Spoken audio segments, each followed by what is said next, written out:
데이터 세상 속으로 지난 한 주 사람들은 어떤 인물, 어떤 단어를 검색해봤을까요? 구글 트렌드를 통해서 그 정답 알아볼게요. 자, 지금 제 옆에는 김세영 아나운서 나와 있고요. 네, 안녕하세요. 네, 다사다난했던 2025년이 이렇게 지나갔는데요. 새로운 해가 밝았습니다. 여러분 모두 새해 복 많이 받으세요. 네, 오늘 새해 복 많이 받기를 바라면서 우리 김규리 아나운서도 함께하고 있어요. 안녕하세요. 네, 올해가 붉은 말의 해라고 하죠. 이 말의 기운 받아서 올해 첫 방송도 한번 힘차게 시작해 보겠습니다. 자, 그럼 붉은 말의 기운을 받은 저희 국내 데이터 세상 속으로 국내 5위 키워드부터 함께 보시죠.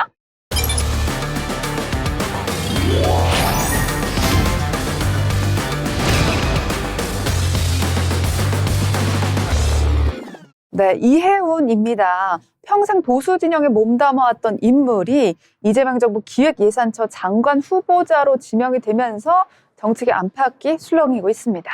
네, 이혜훈 전 의원은 보수 정당에서 3선 국회의원을 지내며 경제 정책을 다뤄온 대표적 보수 경제통인데요. 그런 인물이 정반대 진영인 이재명 정부의 신설 기획예산처 초대 장관 후보자로 깜짝 발탁된 겁니다. 네, 맞습니다. 이 탈당 절차도 없었단 말이에요. 근데 그런 상황에서 바로 여권의 장관 후보자가 되는 거. 이 국민의힘 입장에서는 이거 받아들이기 힘들었을 것 같은데요. 네, 맞습니다. 지명 소식이 알려지자 국민의힘은 긴급 최고위원회를 열고 이혜훈 전 의원을 즉각 제명했는데요.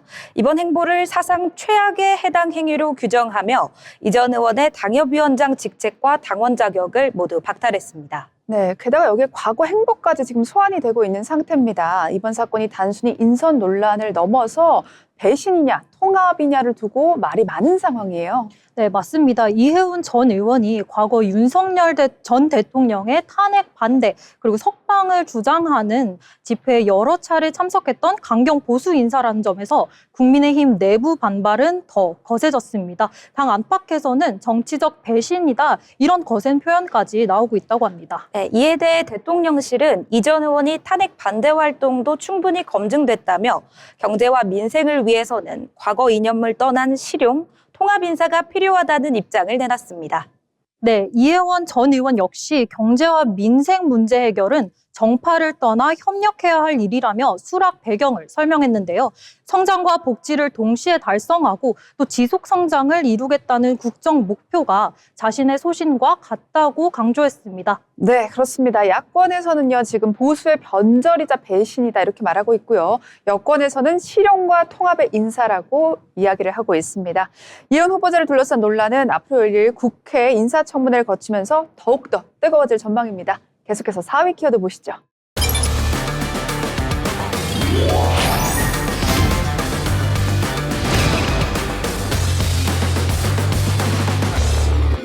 네, 황하나씨입니다. 정말이지 잊을만 하면 나오는 그런 이름이에요. 정말 남양유업 창업주 외손녀로 잘 알려진 황하나 씨가요.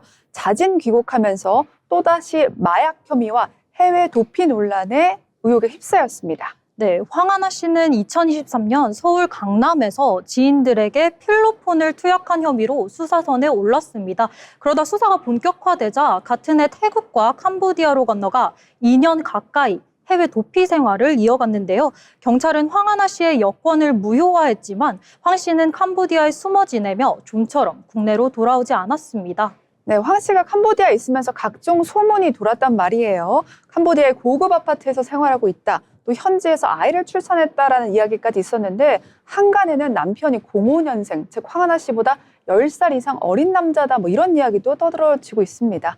이것이 마치 한편의 해외 도피 드라마가 아니냐 뭐 이런 이야기들이 나오고 있는데 그렇게 이어지다가 결국에는 다시 또 한국행을 택한 거죠. 네, 그렇습니다. 황하나 씨는 변호인을 통해 귀국해 수사를 받겠다는 의사를 전했고요. 캄보디아에서 국내로 오는 비행기 안에서 체포됐습니다. 이후 법원에 출석하면서 두꺼운 패딩에 모자와 마스크를 착용한 채 포승줄에 묶인 모습으로 3년 만에 다시 카메라 앞에 섰습니다. 영장 심사에서 황 씨는 마약 혐의를 전면 부인하면서 캄보디아에 아이를 출산했고 아이를 책임지기 위해 자진 귀국했다고 주장했습니다. 실제로 갓 태어난 아이와 아이의 아버지로 알려진 남성이 함께 입국했다는 보도도 나왔습니다. 네, 하지만 법원의 판단은 냉정했는데요. 피의자 신문을 맡은 법원은 도망과 증거인멸의 우려가 있다며 구속영장을 발부했습니다. 재판부는 해외 도피 이력과 반복된 마약 범죄 전력을 고려할 때 황 씨를 풀어둘 수 없다는 입장을 분명히 한 겁니다.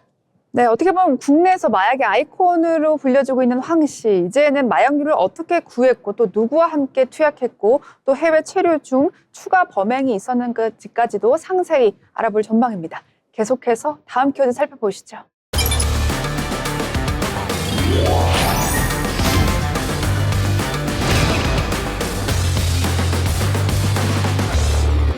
네, 임성근 셰프의 이름이 올랐습니다. 넷플릭스죠. 흑백요리사2에서 굉장한 활약을 보여주고 있는 셰프예요. 네, 임성근 셰프는 과거 한식 대결 프로그램에서 최종 우승을 차지한 베테랑 한식 셰프입니다. 이번 흑백요리사2에 출연해 대중적인 인지도를 쌓았는데요. 특히 팀전에서 소스를 전담하며 소스 장인이라는 수식어까지 얻었습니다. 네, 이제 말씀해 주신 것처럼 저도 이분 팬인데 한식 대첩 3에서 최종 우승을 했단 말이에요. 당시 전국에 한식을 잘하는 명인이 모였던 정말 최강 시즌 중에 최강 시즌이었는데 거기서 우승을 했고 마지막에 본인 식당이 전소되는 일이 있었는데도 녹화에 참여를 하면서 우승했던 정말 강철 멘탈의 소유자였습니다. 시청자들도 이렇게 요새 반응하고 있습니다. 빌런인 줄 알았더니 진짜 고수였다. 이 셰프의 음식 도대체 어디 가면 먹을 수 있냐? 이런 문의가 쇄도하고 있다고 하죠. 네, 맞습니다. 그런데 문제는 바로 여기서 시작됐는데요. 방송 인기가 높아지자 모델 계약이 끝난 곳은 물론 전혀 관련이 없는 업장까지 임성근 셰프의 사진과 이름을 무단으로 활용하는 사례가 늘어났습니다. 네, 결국 임 셰프가 직접 나서서 현재 운영 중인 식당은 없다. 그건 내 가게가 아니다. 뭐 이렇게 선을 그었습니다. 과거 한 한식집이 본인의 사진을 무단 사용해 법적 대응을 진행했던 사례를 언급하면서 앞으로 내 초상권을 허락 없이 쓰지 말라고 강하게 경고하기도 했습니다. 자, 그렇다면 이게 궁금해지는데 앞으로 그의 음식은 도대체 어디서 맛볼 수 있을지 또 이 부분 궁금해지는데 사실 다음 식당을 준비하고 있다 뭐 이런 이야기도 돌고 있어요. 네, 임성근 셰프는 파주 심악산 인근에 자신만의 식당을 열겠다는 계획을 전했는데요. 내년 2, 3월쯤을 목표로 하며 5만 가지 요리를 보여드리겠다고 말해 팬들의 기대감을 높였습니다. 네, 5만 가지 요리는 이제 흑백 셰프 2에서 나왔던 이제 그의 유행어죠. 자, 남의 얼굴을 도용없이 사용하는 것은 명백한 불법입니다. 계속해서 임성근 셰프의 최종 우승자가 될지 한번 귀추를 주목해 보도록 하겠습니다. 다음 키워드 보시죠.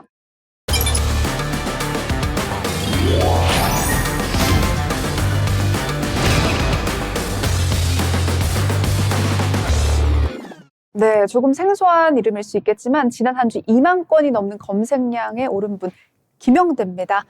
그 외에 갑작스러운 비보가 많은 분들에게 충격을 주고 있는데요. 네, 대중음악평론가 김영대 씨가 지난 24일 향년 48세로 별세했습니다. 고인은 서울 자택에서 숨진 채 발견됐고요. 다음날 SNS에 부고 게시물이 올라오면서 갑작스러운 사망 소식이 전해졌습니다. 구체적인 사인은 공개되지 않은 상황입니다. 네, 그렇습니다. K-팝과 대중음악을 좋아하시는 분들은 김영대라는 이름이 익숙하실 거예요.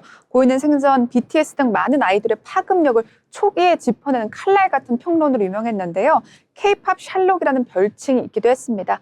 불과 며칠 전까지만 해도 방송을 이어가던 터라 이 팬들은 이거 진짜냐 뭐 이런 반응이 나오고 있어요.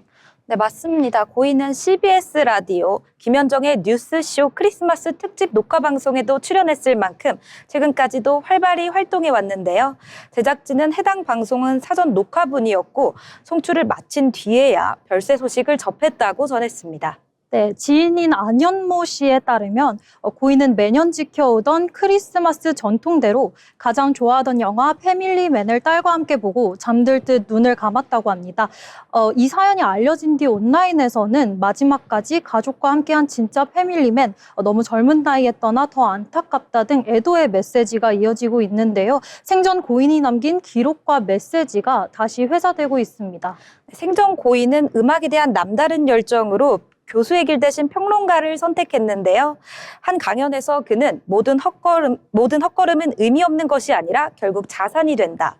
결국 그 과정이 자신만의 명곡을 만들어준다고 말하며 실패와 방황의 시간도 소중한 자산이라고 강조해 많은 이들의 공감을 얻었습니다. 네, 맞습니다. 평론가 김영대. 더 이상 그는 볼 수 없겠지만 그가 만들어간 기록은 사람들의 마음속에 남을 것 같습니다. 마지막 키워드 1위 함께 보시겠습니다.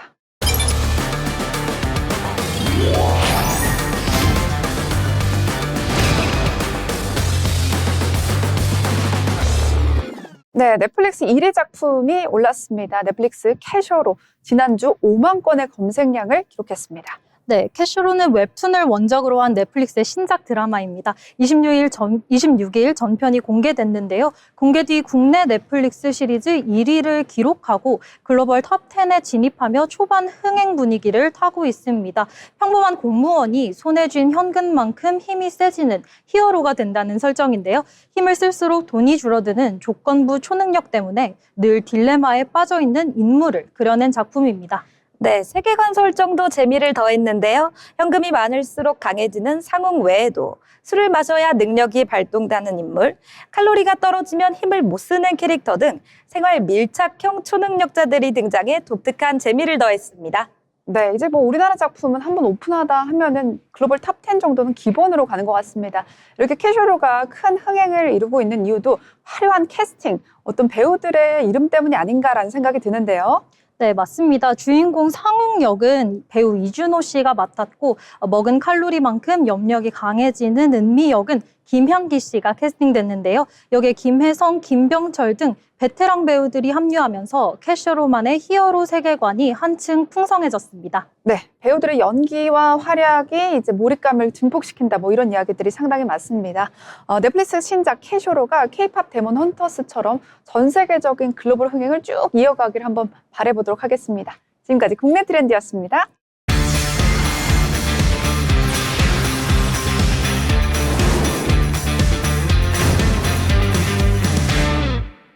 네, 해외 트렌드 살펴봅니다. 지난 한 주 사람들은 어떤 인물, 어떤 소식을 가장 궁금해했을까요? 5위부터 함께 보시죠.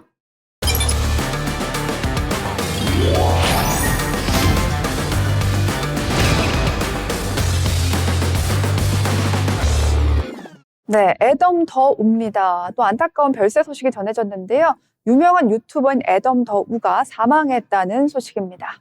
네, 여행 유튜버 애덤 더 우가 현지 시간 22일 오후 2시 53분경 자택에서 돌연 숨진 채 발견되었는데요. 그의 나이는 51세였습니다. 네, 또한 현지 보안관 사무실은 외부 침입 흔적이나 범죄 혐의점은 없다고 밝혔는데요. 정확한 사인은 부검을 통해 조사 중이라고 합니다. 네, 애덤 더 우는 브이로그 채널을 포함해서 100만 명 이상의 구독자를 보유한 대형 유튜버 중에 한 명이었습니다.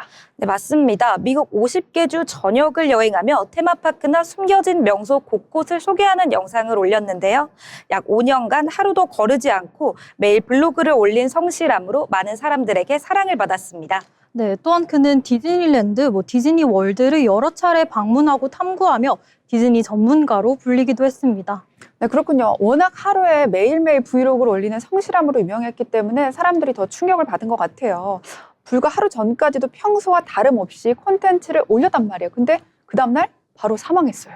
네, 맞습니다. 사망 전날 공개된 마지막 영상에서는 크리스마스 장식이 가득한 동네를 산책하는 모습이 담겨 있었는데요. 해당 영상은 현재 팬들의 추모 공간이 되고 있습니다. 네, 절친한 동료 유튜버들은 이렇게 이야기를 하고 있습니다. 세상은 위대한 탐험가를 한 명 잃었고 나는 피보다 가까운 친구를 잃었다라는 이제 슬픔을 전하기도 했습니다. 자, 한순간에 우리 곁을 떠나버린 100만 유튜버의 소식이었습니다. 계속해서 4위 키워드, 해외 키워드 보겠습니다.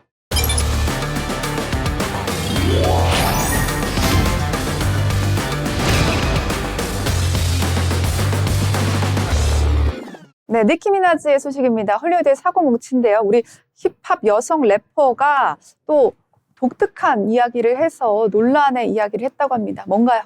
네, 니키 미나즈는 최근 애리조나에서 열린 보수 청년단체 터닝포인트 USA의 아메리카 페스트 행사에 깜짝 등장했습니다. 인터뷰를 진행하던 중 니키 미나즈는 도널드 트럼프 대통령과 제이디 벤스 부통령을 젊은 남성들의 롤모델이라고 표현해 주목을 받았는데요. 사실 언뜻 보면 이게 도대체 왜 논란인가 싶지만 사실 그녀 같은 경우는요, 과거의 행보와 대비되는 발언이기 때문입니다. 니키 미나즈는 과거 트럼프 행정부의 강경 이민 정책을 대놓고 비판하면서 나도 어린 시절 불법 이민자였다 이런 이야기를 했단 말이에요. 그런데 지금은 옹호하고 있습니다. 네, 맞습니다. 하지만 이번 행사에서는 생각을 바꾸는 건 괜찮다며 현 행정부를 향한 존경과 지지를 분명히 했는데요. 민주당 소속 캘리포니아 주지사 개빈 뉴섬을 트럼프가 붙여준 별명인 뉴섬 쓰레기라고 부르며 공개적으로 조롱하기도 했습니다. 네, 비판의 수위가 어마어마해요.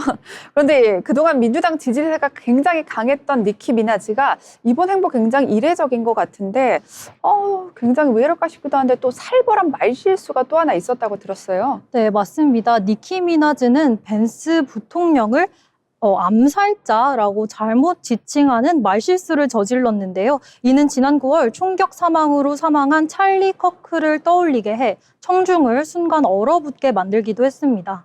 네, 사망한 찰리 커크는 보수 진영을 대표하는 청년 운동가였습니다. 이번 니키 미나즈 키워드는 대중문화의 스타의 정치적 발언이 사람들에게 어떻게 회자되는지를 보여준 발언 같습니다. 민주당에 섰다가 또 이제 공화당에 섰다 왔다 갔다 한 우리의 재간동인 니키 미나즈 앞으로 또 어떻게 변신할지 궁금하네요. 계속해서 다음 키워드 보시죠.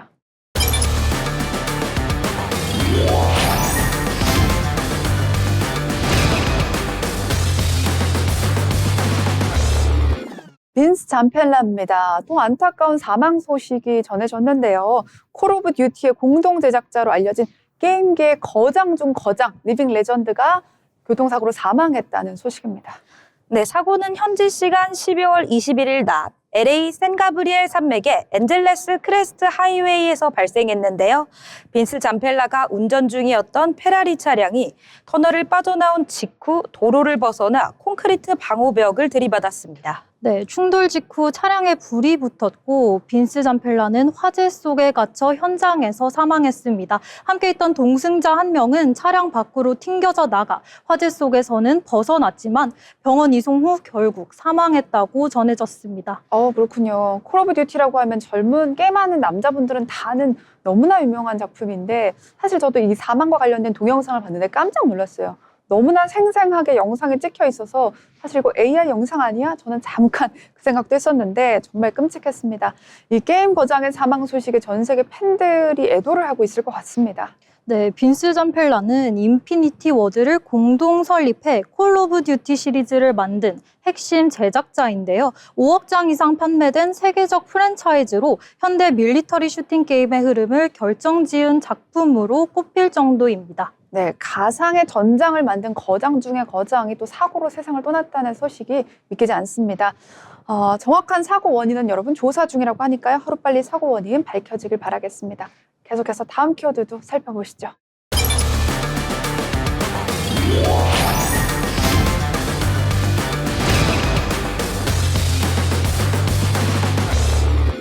네, 제임스 랜손입니다. 이 또한 또 사망 소식인데요. 지난 한 주 정말 미국에서 많은 셀럽들의 사망 소식이 있었던 것 같습니다. 미국 드라마죠. 더 와이어로 알려진 배우 제임스 랜손이 46세의 나이로 세상을 떠났습니다. 미국 현지 언론에 따르면 제임스 랜손은 지난 12월 19일 로스앤젤레스 자택에서 숨진 채 발견되었는데요. 당국은 극단적 선택으로 결론 내렸습니다. 네, 제임스 랜손은 더 와이어 시즌2에서 항만 노동자 그리고 소보트 카드 역을 맡아서 강렬한 연기로 시청자에게 인상을 남긴 인물인데요. 국내 시청자에게는 아무래도 드라마보다는 영화로 조금 더 익숙한 인물인 것 같습니다. 네, 스티븐 킹 원작 영화 이 챕터 2에서 성인이 된 에디 캐스프락을 연기하며 대중적인 인지도를 넓혔습니다. 이외에도 블랙폰, 텐저린, 포커페이스 등 장르를 넘나들며 개성 있는 연기를 이어왔습니다. 특히 그는 자신의 상처를 숨기지 않았던 배우이기도 한데요. 2021년 성폭력 생존자임을 밝히며 많은 이들에게 용기를 줬습니다. 네, 그렇습니다. 중독과 회복의 경험을 솔직하게 밝혔던 점도 인상적이었는데요. 제임스 랜손은 20대 후반 약물 중독을 겪었지만 이후 회복의 길을 걸었다고 고백했습니다. 연기를 통해 스스로 정화해 왔다고 말한 바가 있죠. 네, 그렇습니다. 이제 남자 배우가 성폭행 경험을 밝히기 쉽지 않았을 텐데 그것까지 해냈던 배우였거든요. 근데 무엇보다 많은 이들의 마음을 울린 건 그녀의 아내가 남긴 이야기였습니다. 6살 아들 잭과 4살 딸 바이올렛을 언급하면서 글을 하나 올렸죠. 네, 제이미 맥피는 당신은 내게 가장 큰 선물을 남겼다며 이전에도 1000번 넘게 사랑했고 앞으로도 다시 사랑하게 될 거야. 우리는 영원해 라고 전했습니다. 이후 그녀는 SNS 프로필에 NAMI, 미국 정신질환자 가족연합의 모금 링크를 추가하며 정신건강 인식 개선에 대한 메시지도 함께 전했습니다. 네, 그렇습니다. 솔직함으로 많은 팬들에게 감동과 위로를 줬던 배우가 이렇게 또 세상을 떠나게 됐습니다. 그의 죽음은 수많은 상처와 회복 속에서 살아가는 현대인들에게 정신건강이 무엇인지에 대해서 다시 한번 물음을 품게 만드는 그런 사연이었던 것 같습니다. 자, 마지막 키워드 보도록 하겠습니다.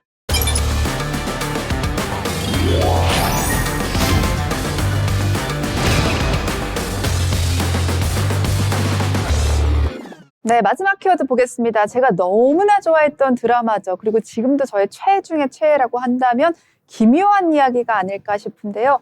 정말 안타깝게도 올해로 기묘한 이야기가 마지막 시즌이 되었다고 합니다. 그래서 1위로 미국에서 기묘한 이야기 최종이라는 단어가 떴는데요. 또 드라마 10년이라는 엄청난 대장정을 찍으면서 저의 20대서부터 30대를 함께했던 이 드라마가 정말 끝나는 건가? 막 이런 생각이 사실 들었었거든요. 그런데 그날이 오고야 말았습니다. 그래서 미국 내에서는 시즌 5는 도대체 몇 화로 이루어졌냐 이런 단어가 검색량이 급증되기도 했고요. 또 마지막 회는 언제 올라오냐 이런 것들이 급증이 되기도 했습니다. 정말 전 세계적인 신드롬이 있지 않았나 싶었는데 대부분의 검색량들이 각각 키워드가 200만 건을 넘었기 때문에 도합해보면 거의 1000만 건에 가까운 검색량이 있었던 거죠. 네, 11월 26일 넷플릭스에서 기묘한 이야기 시즌5가 공개되며 정말 많은 사람들의 관심이 쏟아졌는데요. 넷플릭스 대표 시리즈 기묘한 이야기가 시즌5를 끝으로 완결되기 때문입니다. 9년간 이어진 이야기의 마지막 장입니다. 네, 기묘한 이야기는 1980년대 미국의 소도시를 배경으로 초능력을 가진 소녀 11과 친구들이 뒤집힌 세계라는 또 다른 차원의 위협에 맞서는 이야기입니다. 시즌5에서는 그동안 이어져 온 미스터리와 악의 근원, 그리고 최종 빌런인 베크나와의 마지막 대결이 그려졌습니다. 전 좀 뜬금없는 얘기이긴 한데 저의 최애 미국 드라마는 기묘한 이야기예요. 규리 아나운서의 최애는 뭐예요? 네, 저는 넷플릭스 드라마 셜록 시리즈를 굉장히 재미있게 봤었는데요. 기묘한 이야기도 이렇게 많은 관심을 받고 있다고 하니까 저도 한번 봐보고 싶네요. 네, 저는 사실 흑백 요리사 2를 지금 요즘 가장 재밌게 보고 있는데요. 캐셔로도 나왔다고 해서 지금 캐셔로도 봐야 되고 흑백 요리사 2도 계속해서 봐야 되고 지금 기묘한 이야기도 시즌 5가 나왔다고 하니까 집에 가서 얼른 봐야 될 것 같습니다. 이번 연말이 정말 볼 게 정말 많은 것 같네요. 네, 저희가 굉장히 많은 게 있어요. 캐셔로도 오늘 봤고요. 기묘한 이야기도 있고요. 흑백 요리사도 있고 정말 연초에는 볼 드라마들과 이제 다양한 넷플릭스 시리즈도 있구나 이런 생각이 드는데요. 다시 한번 본론으로 돌아와서 그래서 이런 이야기들이 나오고 있습니다. 미국에서는 마지막 회는 언제냐, 시즌 5는 총 몇 화냐 이런 이야기들이 검색량들이 폭발적으로 늘어나고 있는데 그런데 이번 시즌이 특히 더 주목을 받은 이유가 있대요. 공개 방식도 한몫했죠. 네, 그렇습니다. 시즌5는 총 8개의 에피소드로 구성됐고 세 차례에 걸쳐 공개됐는데요. 지난 31일 드디어 마지막 최종화가 공개되며 이야기가 완전히 마무리됐습니다. 네, 특히 최종화는 러닝타임부터 이례적이었는데요. 무려 2시간 8분. TV 드라마라기보다는 거의 장편 영화 한 편에 가까운 분량이었습니다. 네, 게다가 이 마지막 화는 넷플릭스 공개와 동시에 북미 350여 개 극장에서도 상영됐습니다. 기묘한 이야기 시리즈의 피날레를 극장 이벤트로 장식한 거죠. 네, 또 하나 눈여겨볼 부분은 출연진의 변화입니다. 주인공 11을 연기한 밀리 바비 브라운은 이 시리즈를 통해 세계적인 스타로 성장했는데요. 10대 시절부터 촬영을 시작해 20대 초반이 된 지금은 결혼 소식까지 전하며 화제를 모았습니다. 네, 저도 밀리 바비 브라운의 결혼 소식 듣고 깜짝 놀랐어요. 그 유명한 락커 있죠. 본조비의 아들 제이크 본조비랑 올해 불과 한 2달 전에 결혼식을 올렸더라고요. 이렇게 유명한 아역 스타가 성인이 되자마자 결혼식을 할 수도 있구나. 이게 헐리우드의 보법은 다르구나. 제가 그걸 느꼈습니다. 자, 이 정도면 단순히 드라마의 시즌 종료가 아니라 하나의 문화현상이 아닌가라는 생각이 드는데요. 게다가 작품의 끝과 함께 배우들의 인생도 한 챕터를 넘긴 것 같습니다. 마치 해리포터 시리즈처럼요. 자, 200만 건의 검색량을 단순한 인기가 아니라 전 세계적인 화제가 얼마나 컸는지를 보여주는 첩보인 것 같습니다. 저희 데이터 세상 속으로 다음 주에도 조금 더 알차고 가치 있는 정보로 돌아오도록 하겠습니다. 고맙습니다.